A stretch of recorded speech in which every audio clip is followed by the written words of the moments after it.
আচ্ছা, আজকের ক্লাস টেস্টের জন্য সবাই রেডি তো? হ্যাঁ ম্যাম। মনে হচ্ছে সবাই আজকে খুব ভালো করে পড়ে এসেছো। আজকে পুরো বইটাই টুকে এনেছি রে, যেখান থেকেই প্রশ্ন আসুক না কেন সব পারবো সব। আমিও ফুল রেডি হয়ে এসেছি, দেখবি?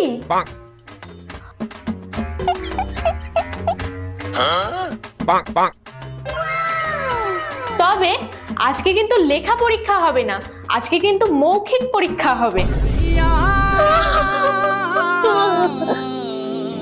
কি আছে, আমাদের তো লাস্ট রোল, যতক্ষণে আমাদের রোল নাম্বার আসবে ততক্ষণে চ্যাপ্টারটা মুখস্থ করে নি। খুব ইজি চ্যাপ্টার তো। হ্যাঁ ঠিক বলেছিস। আর হ্যাঁ, আজকের মৌখিক পরীক্ষা কিন্তু ফার্স্ট রোল থেকে শুরু হবে না, আজকের মৌখিক পরীক্ষা লাস্ট রোল থেকে শুরু হবে। दुख का